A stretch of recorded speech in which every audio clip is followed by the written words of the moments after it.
अहिल्यानगर शहरातील सीताराम सारडा विद्यालयातील विद्यार्थी मुस्तकीन शेख याच्या खुनाचा कट रचणे आणि खुनाचा पुरावा नष्ट करण्याबाबत वसीम शेख याच्यावर गुन्हा दाखल करावा अशी मागणी पोलीस अधीक्षक यांच्याकडे निवेदनातून करण्यात आली आहे। अहिल्यानगर शहरातील समस्त सर्जेपुरा कॅम्प कौलारू गोकुळवाडी या भागातील नागरिकांनी अहिल्यानगर जिल्हा पोलीस अधीक्षक यांना दिलेल्या निवेदनात म्हटलंय, अहिल्यानगर शहरातील सीताराम सारडा विद्यालयात 10वीत शिक्षण घेणाऱ्या मुस्तकीन तन्वीर शेख या मुलाची धारदार शस्त्रानं वार करत जोएब वसीम शेख या मुलानं खून केलाय। वसीम हमीद शेख जकी वसीम शेख हे सातत्यानं संबंधित परिसरात वाद निर्माण करत दहशत माजवण्याचं काम करतायत। मुस्तकीन तन्वीर शेख या मुलाच्या कुटुंबाशी अनेकदा वाद घालत त्यांना मारहाण देखील केली आहे, तसेच जीवे मारण्याची धमकीही दिली। याबाबत अनेक साक्षीदार मिळतील। मयत मुस्तकीन याचे वडील तन्वीर शेख, सुमैया तन्वीर शेख, तबस्सुम शेख, मुन्नी शेख यांच्यावर सूडभावनेनं डोळ्यास ठेवला होता। मुस्तकीन याचं कुटुंब सर्वसामान्य होतं, त्यांच्या हातावर पोट आहे। त्याचाच गैरफायदा घेत वसीम शेख याने आणि त्याच्या कुटुंबियांनी मुस्तकीन याला मानसिक शारीरिक त्रास दिला। त्याबाबत तोफखाना पोलीस स्टेशनमध्ये अनेकदा फिर्याद देण्याचा प्रयत्न केला असता वसीम शेख याच्यावर फक्त अदखलपात्र गुन्हा दाखल करण्यात आलाय। त्यावेळी देखील त्यात हेच सांगणं होतं की वसीम शेख, हमीद शेख हे सातत्यानं जीवे मारण्याची धमकी देत आहेत, तरी संबंधित व्यक्तींच्या विरोधात ठोस भूमिका घेतली गेली नाही, त्यांच्यावर पाहिजे तशी कारवाई झाली नाही। त्याच वेळी जर योग्य तो गुन्हा दाखल झाला असता, कायद्याचा धाक दाखवला असता, तर कदाचित आज मुस्तकीन मुलाचा जीव वाचला असता। मुस्तकीन या मुलाची हत्या करणं हा सुनियोजित कटच होता। जोएब शेख या हत्या करणाऱ्या मुलाला त्याच्याच वडिलांनी म्हणजे वसीम शेख यांनाच धारदार शस्त्र दिलं होतं। मुस्तकीन याला मारूनच टाक असं देखील ठणकावून सांगितलं होतं, म्हणून जोएब याची हत्या करण्याची हिंमत झाली। वसीम यानं दिलेला हत्यार जोएब हा रोज आपल्या शालेय दप्तरात घेऊन जात होता। जोएब मुस्तकीनची हत्या करणारच याची पूर्ण कल्पना वसीम शेख आणि हमीद शेख यांना होती, त्यामुळे ते संपूर्णतः तयारीतच होते। 25 जून 2025 रोजी मुस्तकीन याची हत्या होताच लगेच वसीम यांना फोन आला आणि तत्पर सारडा विद्यालयात गेला। तोपर्यंत मुस्तकीन याला शासकीय रुग्णालयात उपचारासाठी घेऊन गेले होते। त्यानंतर घटनास्थळी मुस्तकीनची हत्या तबस्सुम शेख हे गेले, तर वसीम यानं तिला खूप अर्वाच्य भाषेत शिव्या देत पुन्हा जीवे मारण्याची धमकी दिली आणि ज्या हत्यारानं हत्या झाली होती ते दमदाटी करत स्वतः सोबत घेऊन गेला। त्यानं पुरावे असणारे शस्त्रच नष्ट करण्याचं कटकारस्थान केलंय। त्यानंतर शासकीय रुग्णालयात संबंधित मुलाला मृत घोषित करण्यात आलं। अशी माहिती मिळताच सर्व कुटुंबीय खचून गेले। त्यांना काही सुचत नसल्यानं ते सुन्न झाले। त्यांची मानसिक स्थिती शब्दात सांगता येणार नाही, अशी सर्व काही परिस्थिती असतानाही मुस्तकीन याचे वडील तन्वीर शेख यांच्यावर दबाव टाकून त्यांना बळजबरीनं जबाब देण्यास भाग पाडले। तरी देखील ते सांगत होते की वाद होण्याचा सर्व प्रकार 2-3 दिवसांपासून चालू आहे। माझ्या मुलाला कट रचून मारले। वसीम शेख यांना आमच्या समोरच सांगितलं होतं की माझ्या मुलाला मारून टाक, जे होईल ते मी पाहून घेईन, मी सर्व मॅनेज केलंय। वास्तविक पाहता संबंधित हत्या ही पूर्वनियोजित होती। असं असताना देखील तन्वीर शेख याचे संपूर्ण म्हणणं ऐकूनच न घेता फिर्याद नोंदवण्यात आली। त्यामुळे संबंधित फिर्याद आम्हाला मान्यच नाही। त्याचं कारण या हत्येमागचा मास्टरमाइंड हा वसीम शेख हाच असून त्याच्या जाणीवपूर्वक फिर्यादमध्ये नाव घेतलं नाहीये। त्याने हत्येचा पुरावा नष्ट करण्याचं काम केलंय। संबंधित हत्येचा थरारक व्हिडिओ सीताराम सारडा विद्यालयाच्या सीसीटीव्ही कॅमेऱ्यात कैद झालाय। हत्या होत असताना संबंधित विद्यालयाचा एक कर्मचारी हाताची घडी घालून होणारी हत्या शांतपणे पाहत होता। तो देखील सीसीटीव्ही कॅमेऱ्यात कैद झालाय। त्या कर्मचाऱ्यानं संबंधित ठिकाणी त्वरित हस्तक्षेप केला असता तर ही दुर्दैवी घटना घडलीच नसती, म्हणून त्याला देखील सह आरोपी केलं गेलं पाहिजे। कारण ही हत्या शाळेच्या आवारात झाली आहे। त्या मुलाची सर्वस्वी जबाबदारी त्या शाळेचीच आहे। त्यामुळे या घटनेला जेवढा जबाबदार हत्या करणारा मुलगा तेवढा जबाबदार संबंधित विद्यालय देखील आहे।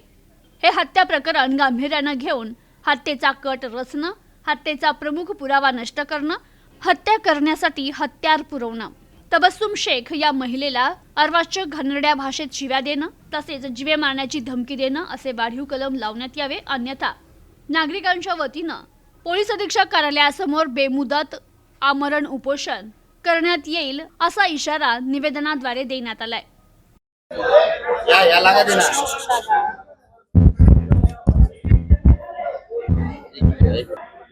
मायूस बच्चे की माँ बोल रही हूँ, मोहम्मद मुस्तकिन की बुआ बोल रही हूँ।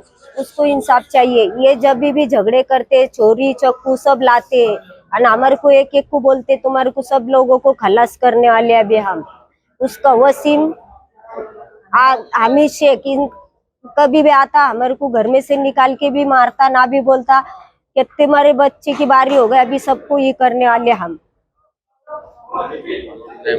हमारी को न्याय मांगता। जय भीम। आज आम्ही समस्त आंबेडकरी आणि हिंदू मुस्लिम एकत्र होऊन आम्ही सगळ्यांनी इथं निवेदन दिलेलं आहे।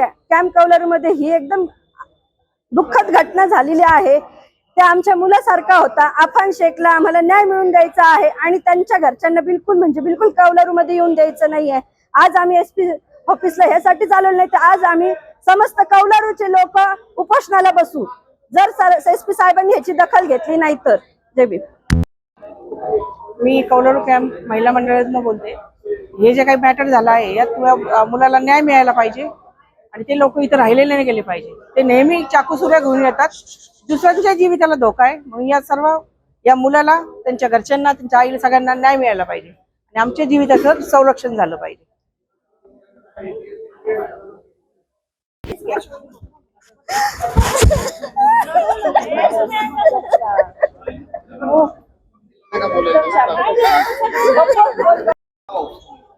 नगर शहरामध्ये एक निंदनीय अशी घटना घडली।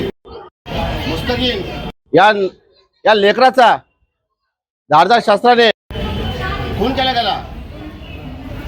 ज्या मुलाने त्याचा खून केला, खरं पाहतात तो आरोपी नसून त्याचे घरचे त्या ठिकाणी आरोपी आहे।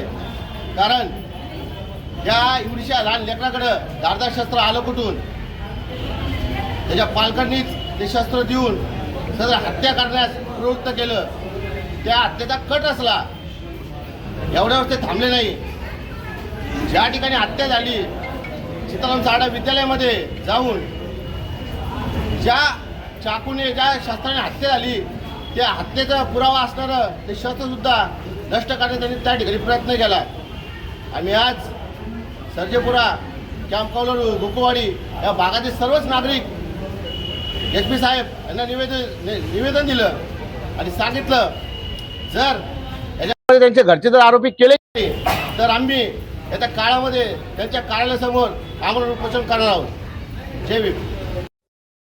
वसीम शेख जो है, इसके पहले भी उसने हमारे साथ बहुत बार झगड़े किए।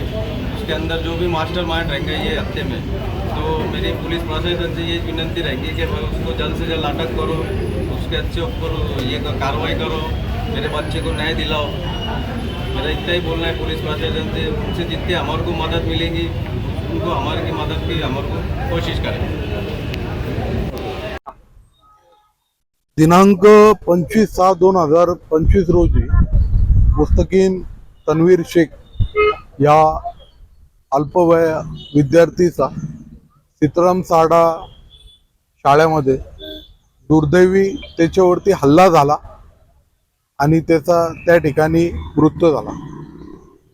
या सर्व घटनेची पार्श्वभूमी खऱ्या अर्थाने आपण बघितली, जे मारणारे जे आरोपी आहे ते पण अल्पवयी आहे, परंतु आज या ठिकाणी समस्त त्या भागातले राहणारे नागरिक आज जिल्हा अधिकारी, जिल्हा पोलीस अधीक्षक साहेबांची या ठिकाणी भेट घेण्यात आली आणि सविस्तर हे प्रकरण काय त्यांच्या निदर्शनात आणून दिलं। खऱ्या अर्थाने आपण बघू शकतो की काही धक्कादायक खुलासे यामध्ये झालेले आहे। जेव्हा हे मुलांनी जेव्हा मुस्तकीम याच्यावरती हल्ला केल्याच्या अगोदर हे मारणारे जे आरोपी आहे आणि त्याचा बाप, त्याचा वडील वसीम टिक्का, त्याच्यावरती 4 वेळा या लोकांनी एनसी प्रमाणे त्याच्यावरती गुन्हा दाखल केलेला आहे।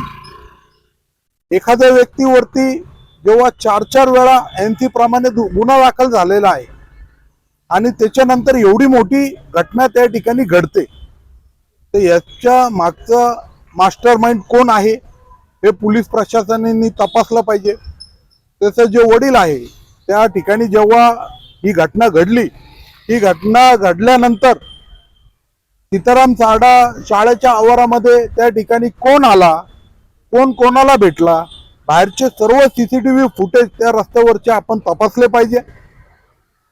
4 वेळा यांच्यावरती एनसी प्रमाणे गुन्हा दाखल झालेला आहे. त्याच्या मागचं कारण काय होतं हे खऱ्या अर्थाने प्रशासनाने तपासला पाहिजे.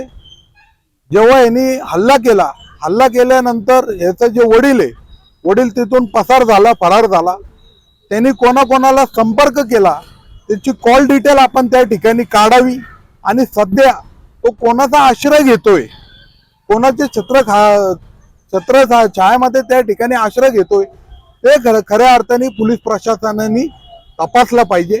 आणि आपण बघू शकतो हल्ला करणारा मुलगा जरी अल्पवयी असला तर त्याचा फायदा त्याचा जे वडील आहे ते घेणारच आहे.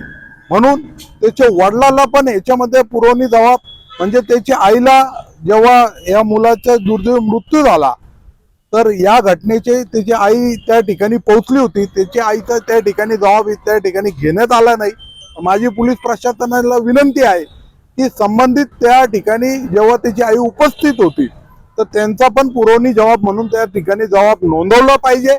आणि ह्याच्यामध्ये या पोराचा जे वडील आहे वसीम टिक्का याच्यावरती सखोल चौकशी त्यामध्ये झाली पाहिजे आणि याला कडक शासन या ठिकाणी झाला पाहिजे. हे आमची जिल्हा पोलीस अधीक्षक साहेबांकडे मागणी आहे. धन्यवाद.